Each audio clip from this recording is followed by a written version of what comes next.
Hi friends, so let's pick up again and draft in seating risers and chairs, okay? So you'll notice in the template file there are no chairs, but we will add those in our version of this project, okay? So I'm still on my theater floor plan layer. If you wanted to, you could create a separate layer for the seating risers or a separate class, but for now we're just gonna work on this theater floor plan layer. We have a set of risers that we have the ground plan view of. We do not currently have a section view in this file. However, I have given you a delightful ground plan and section printout, and it's also posted on Schoology, that is going to give us information about the heights of things, right? We probably also still need to update our wall height. Maybe we should do that first, and then we can come in and do our individual risers. So the 3-foot typical, TYP stands for typical, means each riser is 3 feet deep, and then 8 inches tall. So each one will be 8 inches tall, and we'll go ahead and draft that accordingly, and then we'll merge all of those risers into one giant block on our stage, okay? So I'm gonna adjust the wall height to 16 feet, and then we'll come in and put these 8-inch steps up for our risers. So wall height is actually controlled in object info over here. So you will notice our current wall height is 10 feet. So I'm just gonna select all of my walls. I'm holding shift and selecting all of my walls, and I'm gonna just adjust this height to 16 feet, and that will now make them all 16 feet tall. So our walls are actually done for real this time. And now we will grab our rectangle tool. Make sure you're in the regular rectangle mode. Mine was in the corner mode from an earlier project, but you just want to be in the regular rectangle mode. And we're going to trace this whole bottom step, right? You can do each individual step, but I'm just making big pieces as I were cutting it out of foam core to make sure that they all stack into each other correctly. So once I've drawn it, it's hidden everything else. I'll use Command E to extrude, and I'll extrude it 8 inches, okay. And I'm gonna continue now in the same way. So I'm gonna draw the next rectangle, I'm gonna extrude it 8 inches and then just plus 8. So that'll be 16 inches tall, or 1'4". Same thing here, right? Extrude, 1'4" plus 8. Vectorworks does the math for me. Same thing again, plus 8, and my top step. Okay, so now you'll see I have a stack of blocks all on top of each other, okay? And I'm going to come back into top plan view and select all of these blocks that I've just drafted. Select, and then I'm going to come up to the model, which is for 3D stuff, and I'm going to say add solids. That's going to place all of them into one giant box. So now instead of those separate blocks, it's actually one solid object. All right, so that's my risers. The next thing I'm going to do, I'm going to use the seating tool. Okay, so this is a relatively new feature in Vectorworks, super useful. In the more complex drawing, we do curved seating sections, but for this one, we're just going to do a regular rectangular seating section. It's going to be in your event to design tools, which looks like 2 little spotlights pointing at the stage. You'll see right up here at the top, seating section, okay? And that's the tool we're going to pick up and use. It's got a bucket tool or a rectangle mode. I'm going to use a rectangle mode, okay? If you want to do some settings beforehand, you can change some settings in here, but I'm going to actually just draw this rectangle and change it later. So I'm snapping to this bottom section, but I actually do want a row of chairs on the floor. So I'm just extending it out a little bit past, aligned with that section, but a little bit past where that section is. So my first click just draws that rectangle. My second one is going to give the seating section a direction of focus. So I'm just gonna click like here at this midpoint, and then I'm gonna point towards the side wall, right, which is actually the stage, and click again, okay? So now you'll see the seating section tool box opens up, okay? And in this tool, you can see the chairs that I'm using.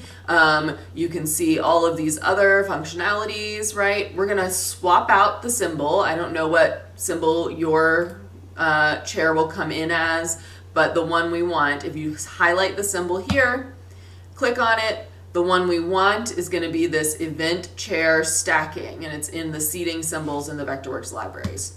So we're going to choose that. You can double click and that will select this chair that I'm using.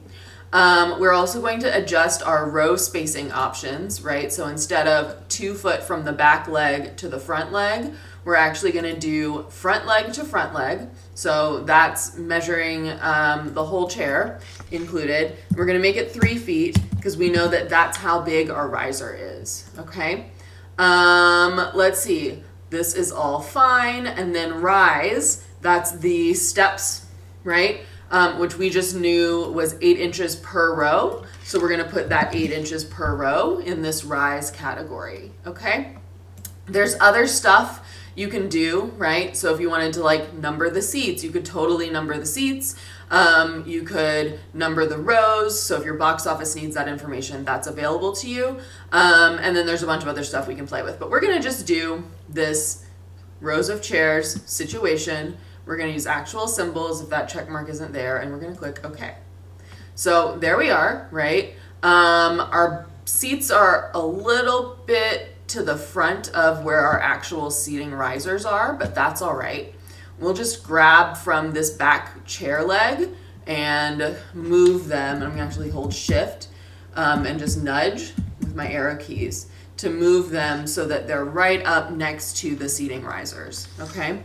If I hit shift C, I will also be able to confirm that they're sitting on top of each step, okay? So that's pretty good. There's some weirdness though we still want to deal with.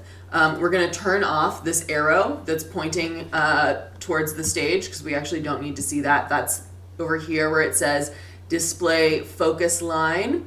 So we'll just uncheck that so we don't see that arrow. And then the other thing we'll do is double click on it. And we're going to remove some chairs so that we have an aisle to walk into the theater, and so that there's some space up here for the light booth. So these 8 chairs, you can just hit delete and make those go away. And then I'm going to put this aisle right here in the center. So I don't have to take out the 2 chairs in the back row, but I am taking out 2 chairs in every other row so that there's an aisle for people to walk up in the center. Okay? And once I've done that, I can come up here and exit the seating section. It's going to ask you if you want to reshape the bounding box. Sure, it doesn't really make a difference at this point for us. Okay? So now we have chairs in actual places, right? They're sitting on actual risers. There's a way for everybody to walk in. And we know things like how many chairs we need to set up for our show. So that gives us risers and a seating layout. So our last step is going to be the plating step, right? So this is where we will put this on a sheet for export the way we have been doing everything so far, okay? Let's come over here. Same process we keep doing. I keep using this 11 by 17 sheet because everything that we're working on will fit on it.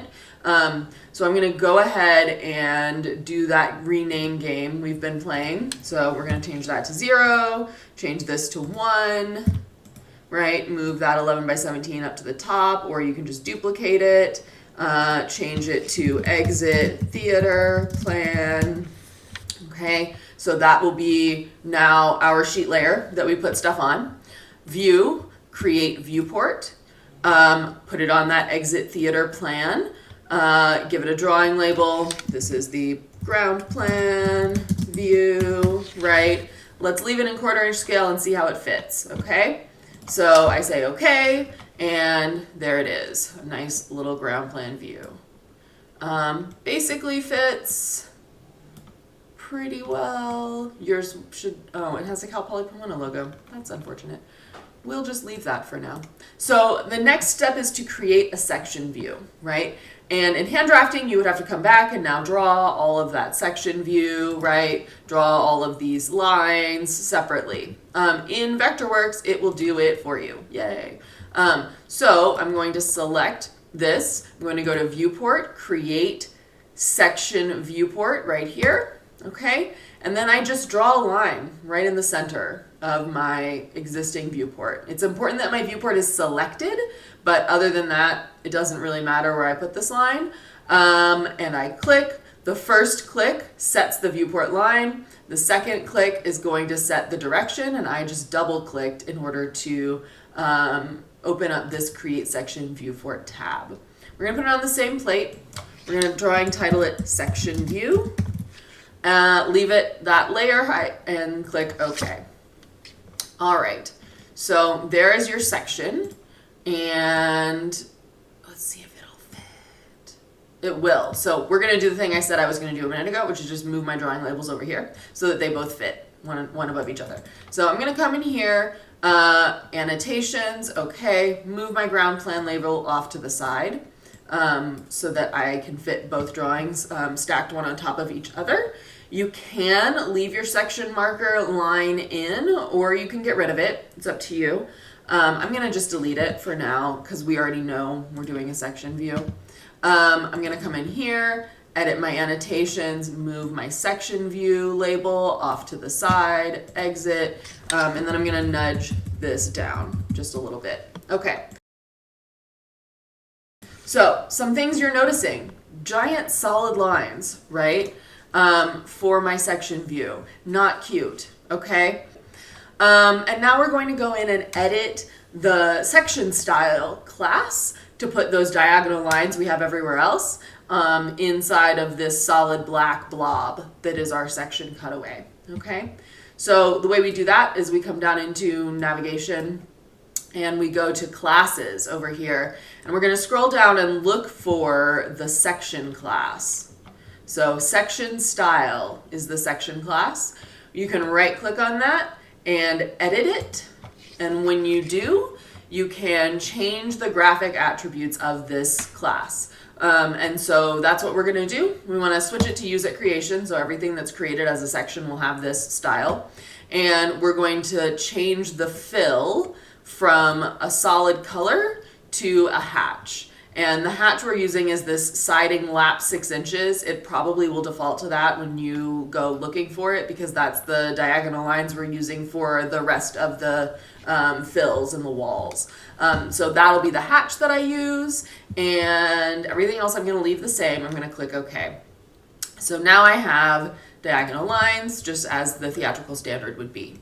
That is basically the assignment for you. So once you've done those two things, if you want to, you'll see in my version, I did put a little floor underneath. So if you want to make a rectangle the size of the whole space and extrude it down, so -1 foot, extrude it down below, then you can set it on top of a floor. But if you don't, that's okay. This is fine for the purposes of this assignment.